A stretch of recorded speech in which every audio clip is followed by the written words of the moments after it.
এতজন লোক না আরো বেশি আছে? বলেন বলেন, কথা বলেন। আরো বেশি আছে।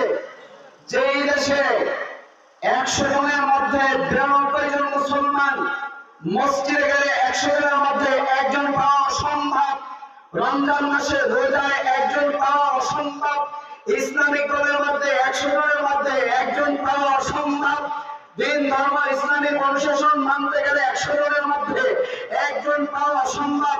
সেই দেশে ইসলাম কায়েম হবে, এটা অসম্ভবের কথা, সম্ভব হতেই পারে না।